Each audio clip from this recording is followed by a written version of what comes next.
चीन हमारा पड़ोसी नहीं था 47 में, तिब्बत हमारा पड़ोसी था। तिब्बत चीन का है कोई मानने को तैयार नहीं था, मगर बांडुंग कॉन्फ्रेंस में जाके आपने मनवा दिया और उसके बाद तिब्बत ही नहीं, वो तो एक्साई चीन तक आ गया। तो जो गलती है वह भी मानना होगा। आपको पता है नॉर्थ वेस्ट फ्रंटियर प्रोविंस जो आजकल खैबर पख्तूनवा है, फाटा का इलाका, वहां मुस्लिम लीग नहीं जीती थी, वहां कांग्रेस जीती थी। खान अब्दुल गफ्फार खान मिलना ही नहीं चाहते थे पाकिस्तान से, और उस समय यह स्टैंड लिया गया कि कोई लैंड रूट नहीं तो हम कैसे जुड़ जाएं। ईस्ट और वेस्ट पाकिस्तान 2000 किलोमीटर दूर होकर एक देश हो सकते थे, हम वो नॉर्थ वेस्ट फ्रंटियर प्रोविंस हमारा हिस्सा नहीं हो सकता था। और जब हमने मना कर दिया तो खान अब्दुल गफ्फार खान का यह स्टेटमेंट है कि आपने हमको भेड़ियों के हाथों में छोड़ दिया है। पता है आपको, बलूचिस्तान ये पाकिस्तान का हिस्सा नहीं था। खान अफ कलात कभी नहीं मिलना चाहते थे। आप में से बहुत से लोगों को नहीं पता होगा कि ओमान 47 में बॉम्बे प्रेसिडेंसी से कंट्रोल होता था। ओमान हमने कितना छोड़ा है, कितना गंवाया है, सब कुछ गंवाते चले गए। एक बात विचार करिए, हम 2022 में बैठे हैं, जरा 1918 या 19 का 105 साल पहले का भारत छोड़ देखिए। सिर्फ पाकिस्तान बांग्लादेश ही नहीं, अफगानिस्तान बर्मा भी हमारा हिस्सा था। हमने बताया ना, ओमान तक उससे कंट्रोल होता था। तब तक ना तिब्बत चीन का हिस्सा था, ना शेंगन चीन का हिस्सा था। सोवियत संघ का गठन नहीं हुआ था, तो हम सबसे बड़े देश थे। An entire China was Buddhist, considering Hindu and Buddhism as a one family religion. We were the biggest religion on earth and we were the biggest country on earth. और आज जो हालात हुए, अगर मजबूत सरकार नहीं रही तो 2047 तक जो हालात हैं, कश्मीर वैली में क्या होगा, क्वेश्चन मार्क। नॉर्थ ईस्ट में क्या होगा, क्वेश्चन मार्क। केरल और पश्चिमी उत्तर प्रदेश के कुछ इलाके और बंगाल के, बांग्लादेश से जुड़े इलाकों में क्या होगा, क्वेश्चन मार्क। नक्सल प्रभावी इलाकों में, छत्तीसगढ़ में, झारखंड में, उड़ीसा के इंटीरियर इलाकों में क्या होगा, क्वेश्चन मार्क। यानी खतरा यह है कि मजबूत सरकार ना हो तो आजादी के 100 साल बाद हो सकता है हम अपने उस ओरिजिनल इलाके के आधे रह जाएं। इन सब चुनौतियों को समझना है और उसके अनुसार हमें यह संघर्ष करना है कि स्वतंत्रता को हमें सार्थक करना है। उसके लिए हमें इन सारे जितने भी प्रकार की चीज़ें हैं उससे चौकन्ना रहना है। और जो मैकाले का माइंडसेट 19वीं सदी का और मार्क्सवाद का माइंडसेट 20वीं सदी का, दोनों से अपने मन में जितने विष हैं उस मनोरोग से मुक्ति पानी है।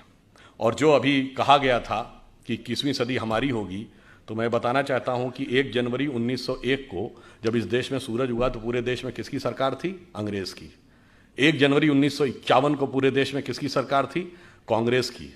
और 1 जनवरी सन 2001 को जब 21वीं सदी के सूरज की पहली किरण इस देश की धरती पर गिरी तो इस देश में किसकी सरकार थी, अटल जी के नेतृत्व में भाजपा की। अगले दशक में मोदी जी के नेतृत्व में स्पष्ट बहुमत की। मतलब बहुत साफ है नियति का संकेत कि 19वीं सदी अंग्रेज की थी, 20वीं सदी कांग्रेस की थी, 21वीं सदी भारतीय जनता पार्टी की।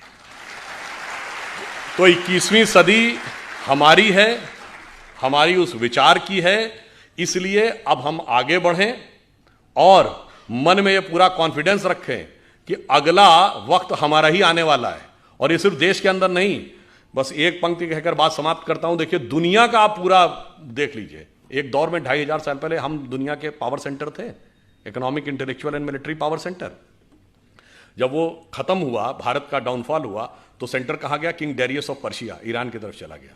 फिर जब ईरान का डाउनफॉल हुआ तो मेसोपोटामियन एम्पायर, बगदाद का एम्पायर। फिर उसका डाउनफॉल हुआ तो टर्किश एम्पायर। टर्किश एम्पायर के बाद रोमन एम्पायर, पहले ईस्टर्न रोमन एम्पायर जिसका इस्तांबुल कैपिटल थी जो आज टर्की की है, उसके बाद रोमन एम्पायर। रोम का डाउनफॉल हुआ तो पुर्तगाल और स्पेन का जमाना। पुर्तगाल और स्पेन के बाद ब्रिटेन और फ्रांस का जमाना। ब्रिटेन और फ्रांस के बाद अमेरिका का जमाना। अमेरिका में सबसे prosperous west coast, San Francisco, Los Angeles belt. उसके बाद अब पिछले 100 साल में आ जाइए, जापान का जमाना। जापान के बाद आ जाइए पिछले 50 साल में tigers of the Asia Pacific, Hong Kong, Taiwan, Singapore, Macau. अब चीन का जलजला चल रहा है।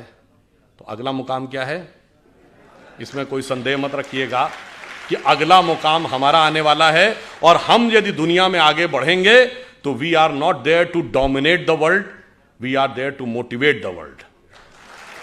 चीन दुनिया को दबाने के लिए आगे आ रहा है, हम दुनिया को प्रेरित करने के लिए आगे आ रहे हैं।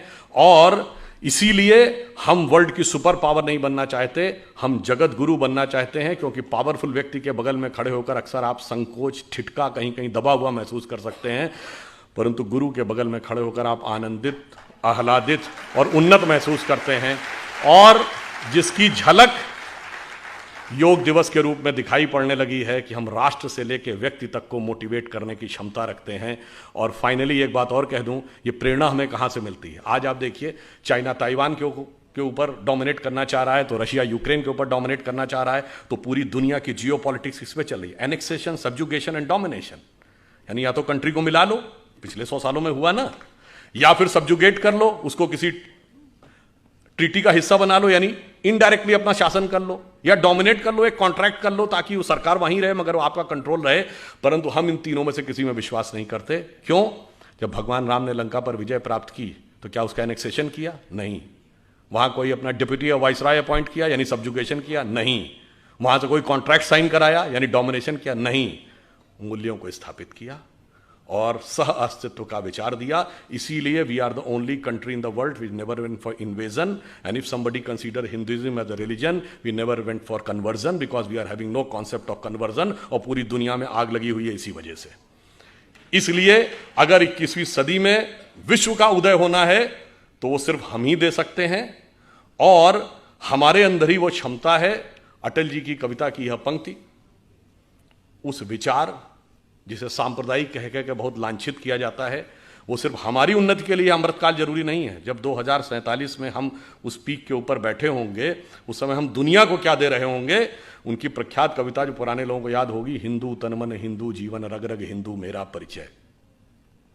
तो उन्होंने कहा था कि होकर स्वतंत्र मैंने कब चाहा मैं कर लूं जग को गुलाम, मैंने तो सदा सिखाया है करना अपने मन को गुलाम। गोपाल राम के नामों पर कब मैंने अत्याचार किया, कब दुनिया को हिंदू करने घर घर में नरसंहार किया। कोई बतलाए काबुल में जाकर कितनी मस्जिद तोड़ी, भूभाग नहीं शत शत मानव के हृदय जीतने का निश्चय। हिंदू तन मन हिंदू जीवन, रग रग हिंदू मेरा परिचय। और फाइनली एक कॉन्सेप्ट अपने दिमाग से पूरी तरह निकालना पड़ेगा। ये जो हमसे कहा गया ना, हम वो देश थे जो आके सेटल होते गए तो लोग बसते चले गए।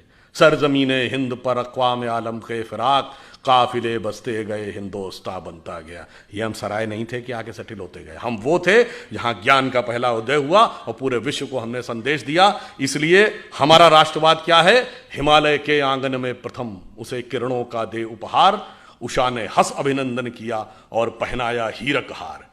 जगे हम लगे जगाने विश्व लोक में फिर फैला आलोक, व्योम तम पुंज हुआ तब नष्ट, निखिल संस्कृति हो उठी अशोक। तो संपूर्ण संसार को शोक से विरत करके उसे सुख के मार्ग पर प्रेरित करने की सामर्थ्य हमारी है। इसके लिए आप प्रण करें, कमर कसें, स्वतंत्रता को सार्थक करने कमर कसें, बलिदान करें, जो पाया उसमें खो न जाएं, जो खोया उसका ध्यान करें।